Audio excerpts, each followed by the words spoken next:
Hello everyone and welcome to the Deep Blue Renegade podcast. My name is Molly, also known as the Deep Blue Renegade, and I'd like to welcome you guys to episode 430.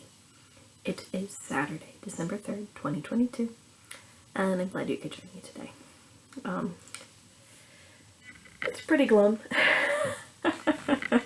Water's falling from the sky. The fog hasn't lifted. I guess this is good light. But yeah, so and then also have to laugh because apparently I had wildly overestimated how much knitting I was going to be doing on my week off. Whatever, this is not too crazy in the grand scheme of things, but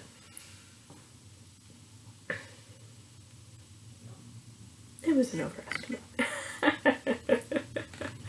So I am binding off my brioche shawl, and we can actually sort of see how massive it is now.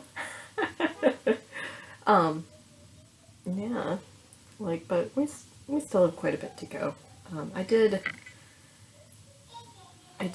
very recently pass the halfway mark, so that is lovely. I haven't looked to see if the ball of yarn is depressing.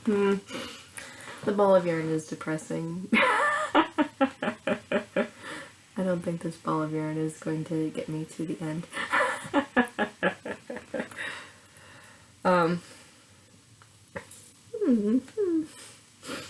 Actually, this is very good data because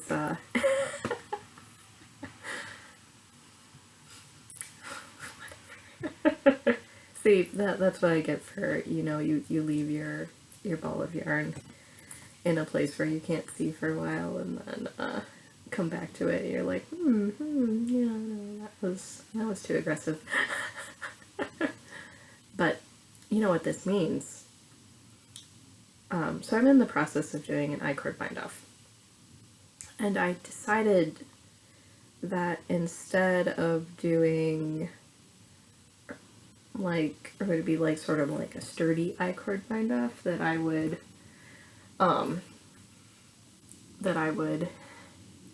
knit two together on one row, knit I-cord, and then knit two together on the next row. And what we have just found out with the size of this little ball of yarn is I'm going to have to restart the bind off because I've used all of the colorful yarn possible. But this is good data because I made it to the halfway point. So this means that if I restart the bind off and not knit twice as many stitches on it, that I could do it, that it'll be fine. But I can finally see it all. But yeah, no, there's definitely a little bit of distortion here, but not too crazy. It was get to see it all in its glory. But I decided to do the looser one because it does seem, or it is the case for maybe it's a little bit bound up. Looking at how it hangs and that sort of thing, I don't know what it'd be, if it will stay that way or not. I don't know, but this is now we can properly see how big a shawl this is. So this is what we're seeing right now is the hip string side. And so this was the advent calendar from last year, or whatever, it was the base 12 spin along fiber. And then what we have on the dark side is Greenwood Fiberworks. It is Llama Silk in the Denali colorway. And this one is a variety of silk blends. Some merino silk, some not merino, that whole bit. But we can sort of see what it's going to be like. I'm glad I didn't wait to bind off to podcast.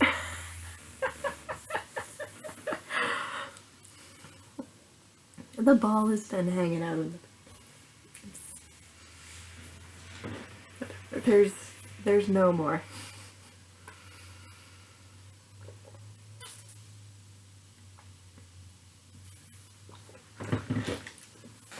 Is it possible I could find something floating around that would work too? Maybe. I think I'm okay. With how the contrast looks on this. It's not like super duper contrasting in the grand scheme of things, and you can see my little end. That little end was not going to get me too much farther on this bind off anyway, so I am knitting a brioche pattern of my own design, making up as I go, and sometimes that doesn't involve forward progress. Whatever. But because I'm still working on it, I haven't started the projects I brought with me for my trip, because I was very convinced that there was no possible way that I would... There was no way that that project was going to last me the whole trip. But such is life. So what I have in this bag are 2 pretty small balls of yarn. So this guy, I don't know if you, oh yeah, I know you can see the halo on that. Oh, it's so much halo. So this is a merino silk and camel merino blend that I ended up spinning from Hipstrings Fiber Samples, and this is a sample that I ended up creating from Judith Mackenzie's Down Class. So these are two class samples here. And so I wound these up with the intention of doing a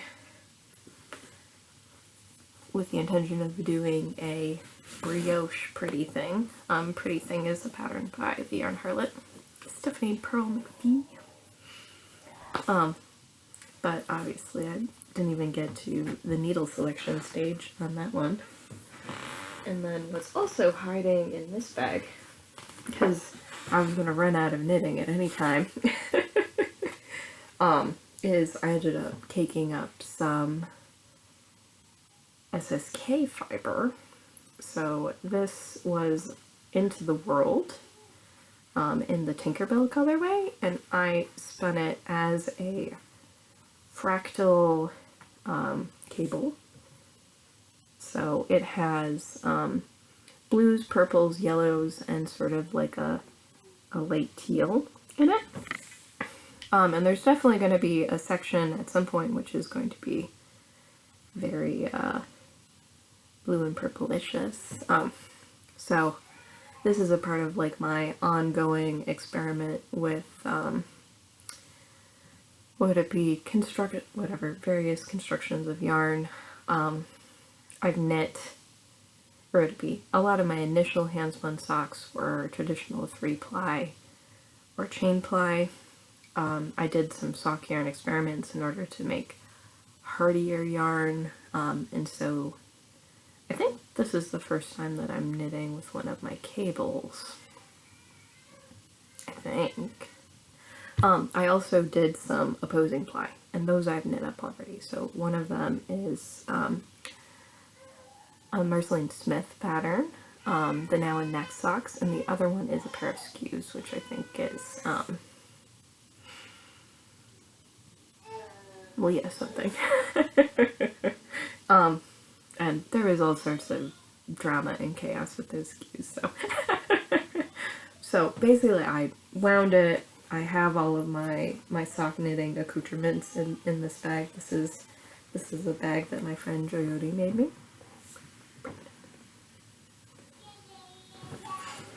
So what it be was like, she is also an electrical engineer, so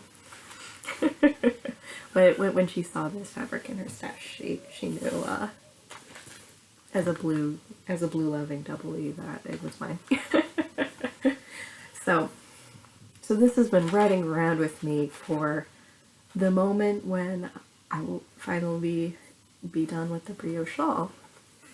I concluded that the other project was maybe just a little bit, or it probably just needs like some dedicated sit and think time, which isn't available on weekends or weekdays.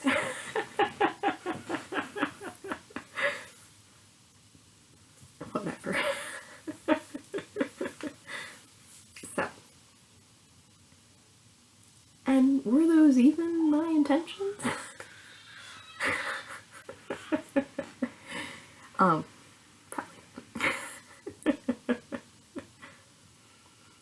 So it's fine. We'll get it all worked out. It'll be okay. So I'm assuming the socks are gonna end up getting on the needles first. And as I was opening up my computer to podcast, one of the things that was up, and sometimes there's a little bit of bandwidth remaining, and then I try to figure out how screwed I am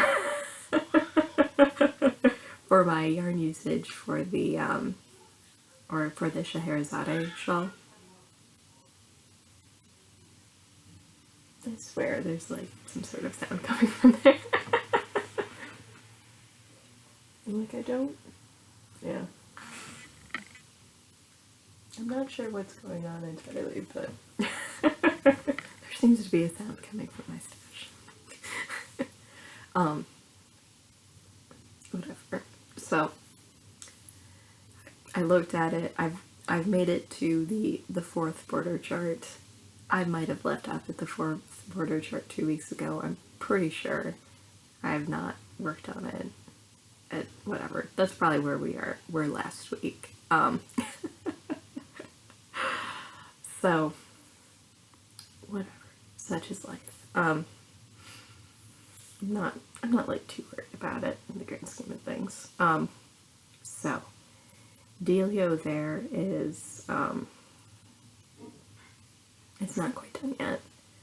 The numbers aren't working out. I don't know if this is because it doesn't smoothly transition, but even then, the math's not happening. So, whatever. It is probably, like, it's just the case where you have to just sort of gently zhuzh from there, because, whatever. There's only so much you can do. But, like, once I have, like, a repeat setup, then I'll be able to, like, take what I've calculated and whack it in to other parts. It should be the case where if it is, like, the thing that's hanging me up right now is I go from a 20 stitch repeat, which is a far cry from 6. Which is my conundrum.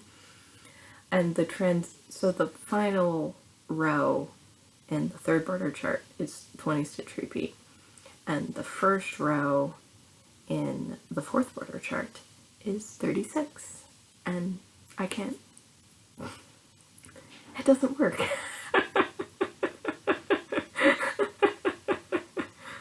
Like, I guess I haven't searched Ravelry to try to figure out what's going on.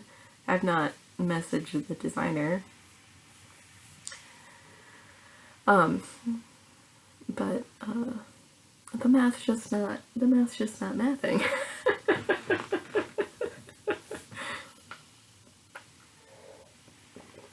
So yeah, I'm not entirely sure what's going on. Like, if counted many times.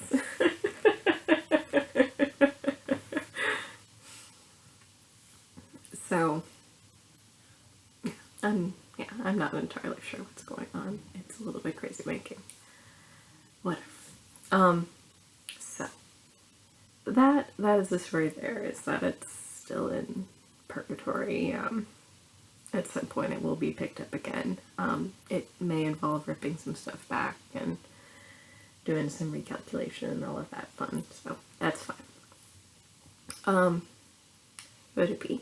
In the last 2 weeks, there's been no spinning, but there has been playing with fiber. So what is coming, which I think I showed last week, but maybe is a little bit more clear now, is the color pencil theme for this year's Base 12 Spin Along. So that will be started before our next episode, and that should be a lot of fun. Especially if I can swing,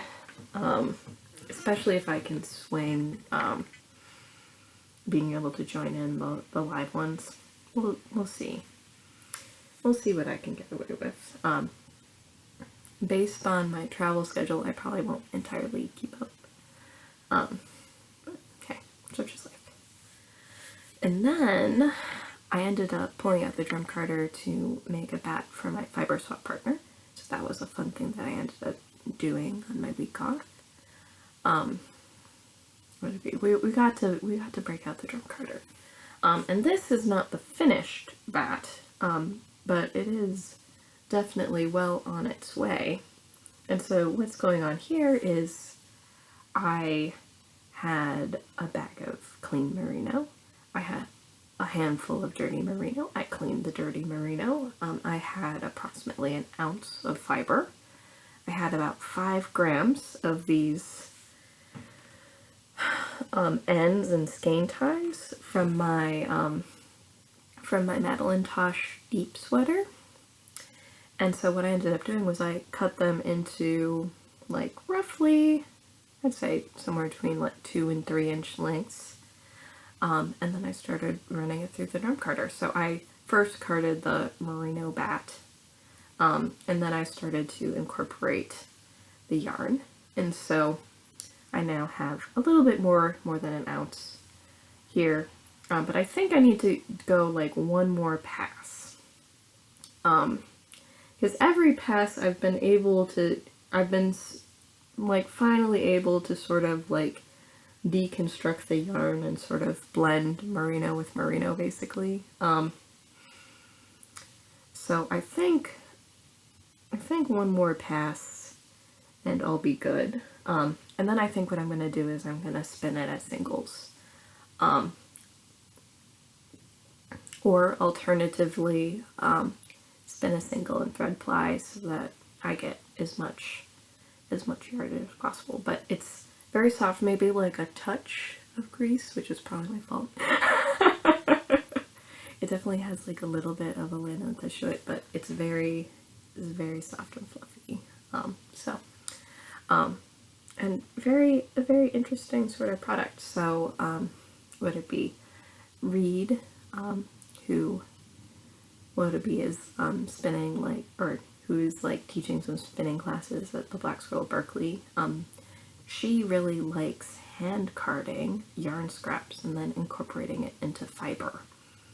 And I can see now why the hand card step might be pretty crucial in opening this up, because sometimes the drum carder doesn't catch it right. So as it stands right now, this will end up sort of spinning up, sort of, it's probably going to be pretty clumpy, but whatever.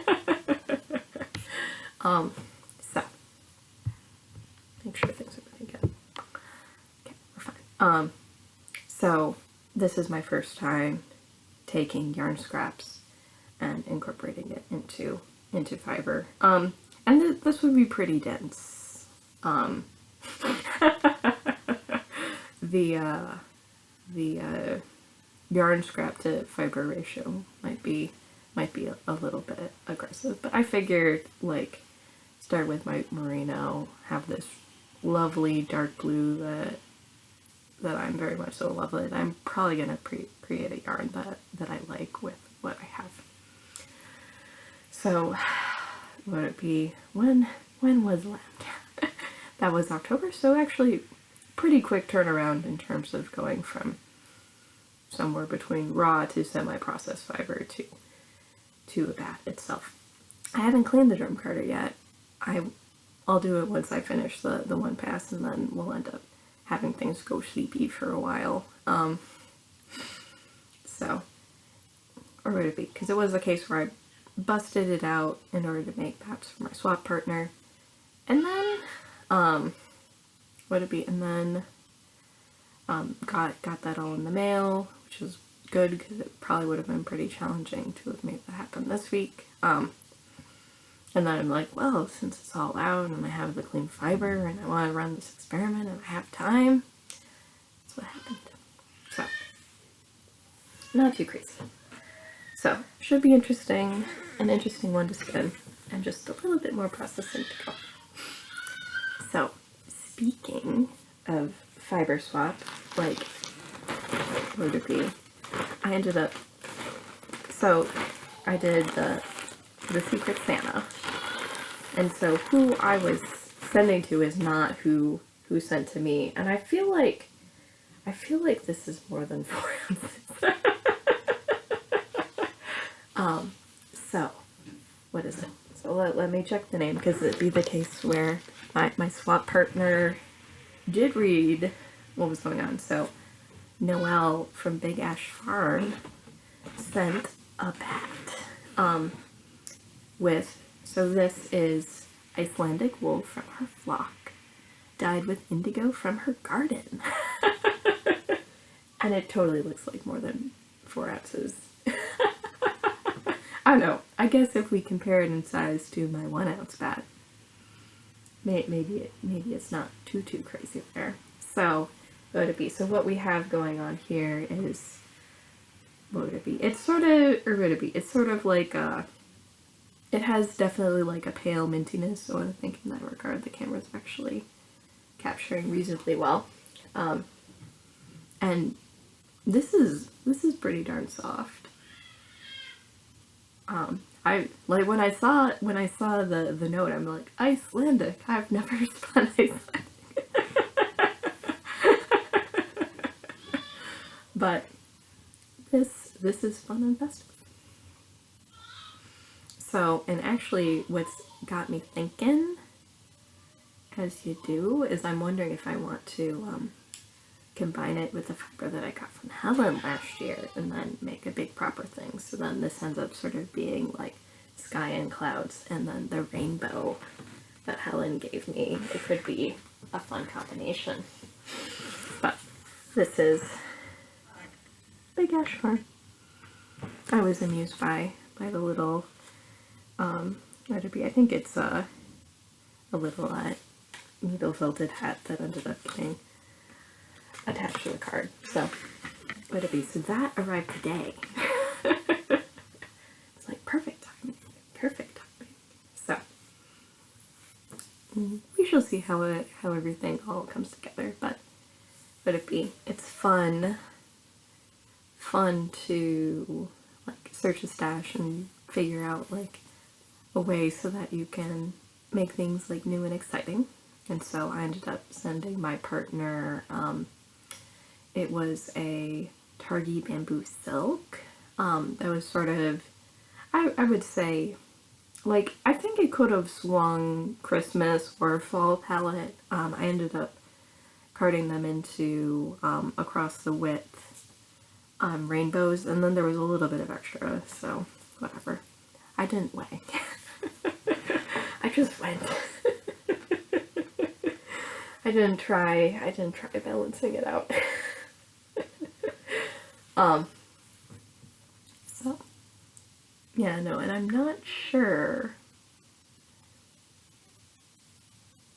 I'm not sure at this point, or would be whether they'll open up early or not, but like, whatever, I got this package. I saw that it was, it would be that it was obviously a woolly package.